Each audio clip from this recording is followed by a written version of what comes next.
Hi, welcome. I'm Mary and I hook books. I crochet projects inspired by the books I read.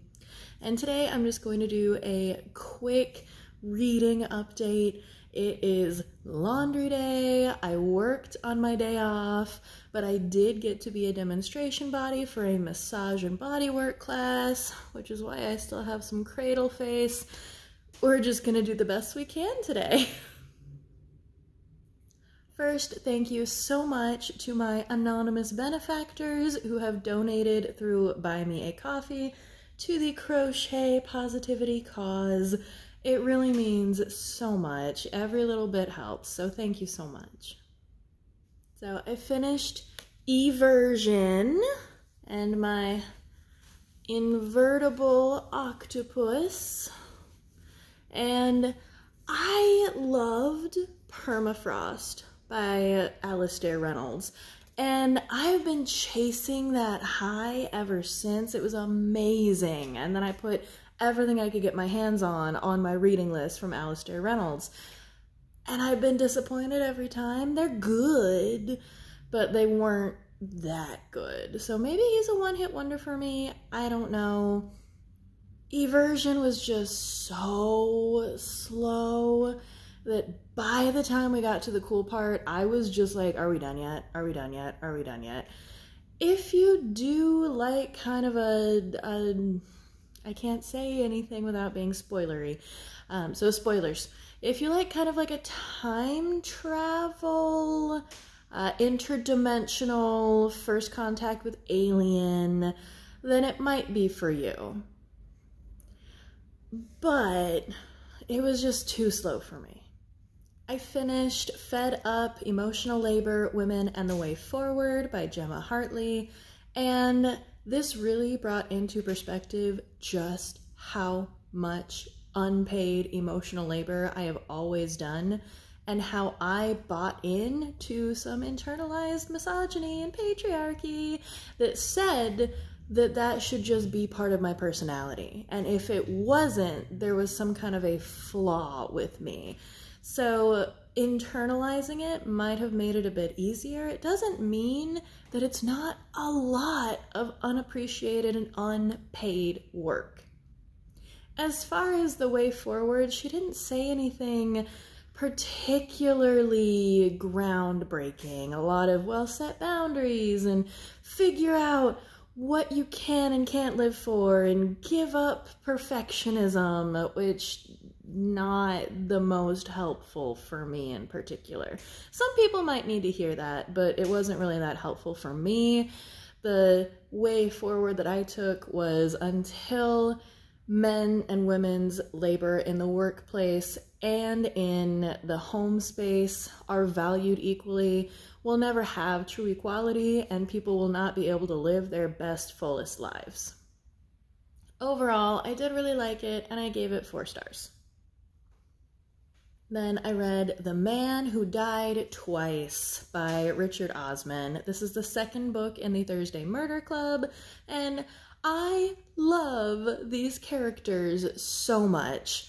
The plot, I think, was maybe a little bit better and stronger than the first book, but the characters are still the star of this book, and I loved them so much. I found myself talking to the book and getting mad that something happened to one of the characters that I was upset with. So, 4.75, I really enjoyed it. And it's called a pocket bear, but every time I make it in orange, everyone says it's a fox. On the cover of the Thursday Murder Club books, they tend to have little foxes on them.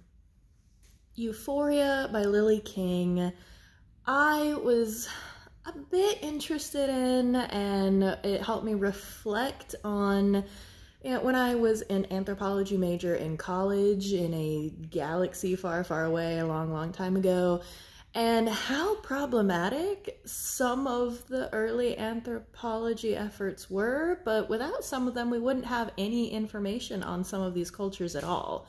And I really did appreciate each of the 3 main characters. I felt represented different aspects of classical anthropology and different viewpoints on Native peoples, but the ending, oh my gosh, the ending. Minor spoilers.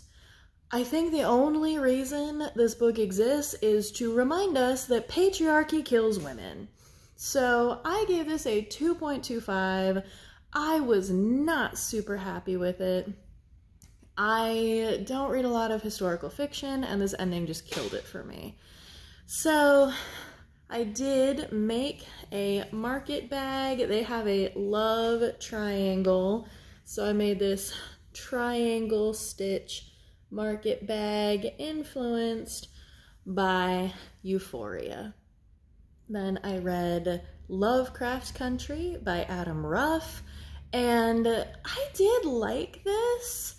It is a bit of historical fiction, historical fantasy, I guess, set in the Jim Crow South. And hot take, I liked the TV show better. The TV show, I felt, hit all the major beats, and it also made some changes that I really liked, like changing one of the main characters from a male to a female to give that character even more motivation of why they were doing what they were doing and how they too could be marginalized even though they came from money. So they also went into like Mr. Fox in the TV show, which I'm guessing they might do in the sequel, which I do plan to read. And the TV show went into some things like the Tulsa Massacre in much more depth that I really did appreciate. So overall, it was okay. I mean, I think I gave it like a 3.5, and I am planning to read the sequel. For that, no, Cthulhu was not in the book. Shoggoths were, and they're in the TV show. But I love my little baby Cthulhu pattern, and it was the most Lovecraftian pattern that I could come up with. And I listened to the audiobook Battle Cry of the Siamese Kitten. And this was cute. It's a fun, uplifting, a little bit gross, very interesting take on a veterinarian's life. And it is partly in the vein of the James Herriot books, which I also liked. They weren't utterly amazing to me, but they're good for a nice afternoon on a weekend for a couple chuckles and some great Scrabble words, actually. So I gave this one a 3.75. I read Luster by Raven Leilani, and I could not come up with a project for this. This was not in any way inspiring. This was hard-hitting domestic horror, and the horrors of being a millennial, a Gen Z, especially being a Black person in the current world, and it just...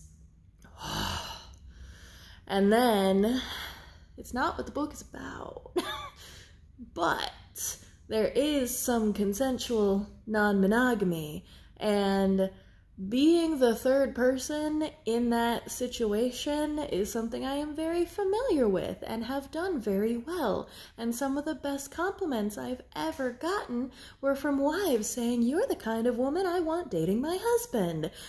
And it's not what the book is about, and I acknowledge that. But I just kept going, that's not how you do consensual non-monogamy. This is not healthy for anyone involved. Please stop. And if you want to find out about polyamory and good consensual non-monogamy and designer relationships, you can check out LovingMore's website.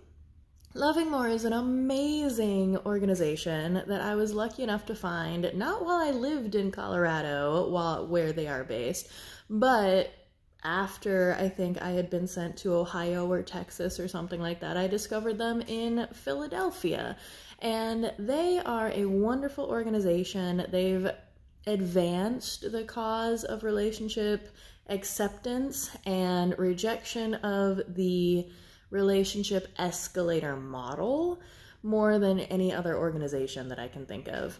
So they are at a turning point. Things have been rough for them through the pandemic. So go check out their website. If you can, donate to them.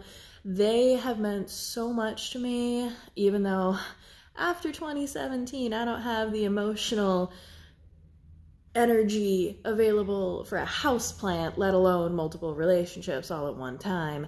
But they still mean a lot to me. So go check them out if you are interested in healthy, consensual non-monogamy and polyamory. And then I read The Undertaking of Mercy and Hart. And this is a cozy fantasy romance. And as far as a romance, this is a really good book. This is like 4.5 on just romance. I would give it a 3.5 as just like a regular book. The plot was good. Some things got kind of wound up a little bit quickly, and it wasn't the main focus. The relationship, of course, is the main focus. It's supposed to be, I guess, a reimagining of You've Got Mail in this interesting little fantasy world. I've never seen that movie. But I really did appreciate that once they got together, their relationship was certified non-toxic. They're enemies to lovers. I didn't really buy the enemies thing. I thought it was kind of like what made them enemies. I thought was a little bit silly. But once they actually got together, I was 100% on board. I love their relationship. I love the non-toxic masculinity. I love the emphasis on sexual interactions that are not necessarily penetrative. I love that they use protection. I really enjoyed the body positivity. It's got, I wouldn't say older, I think she's in her 30s, but a curvy older girl, a career woman representation, which I always appreciate. And overall, I'm not the biggest romance reader. For romance, I really enjoyed this. As an overall book, their world was really kind of neat. So I think overall, I gave it a 3.75. And I would check it out if you need just a happy, fun, positive, again, certified non-toxic romance in your life. And I know I've made this pattern 3 times already, but it was so appropriate. I made the Love You to Death hearts in the colors of the book. Other updates. I have finished my second Afghan for the Hope Center. I'm hoping to donate at least 2 more by, I wanted to say the end of the month, it might be the beginning of May. So if you'd like to donate to the Hope Center, Dallas's LGBTQ Transitional Living Center for youth age 18 to 24, I will leave their information in the description box. I'll also leave my information for my Buy Me a Coffee account if you want to donate yarn or just to the general crochet positivity cause in the description box as well. I've also been working on another Afghan. We'll see how much of this we can get into the frame at one time. And this one is a little bit more complicated. The other ones that I'm working on are a little bit simpler. But I wanted to be able to give a nice variety of projects for people's different tastes. And maybe if they can raffle some off as a fundraiser. So that is what I have been up to for the last 2 weeks. So let me know what you're reading, what you're crocheting. I probably will be working 6 days a week for a while, so I may or may not be able to post as much. I might not be crocheting as much. I might not be reading as much, but I'll try to keep you updated. When I get my Etsy store up, I will let you guys know about that too. In the meantime, I hope that spring treats you well. I hope that summer is fun and exciting for you. And I hope that you remember to take time for yourself. Keep your shoulders back, breathe, and keep your head up.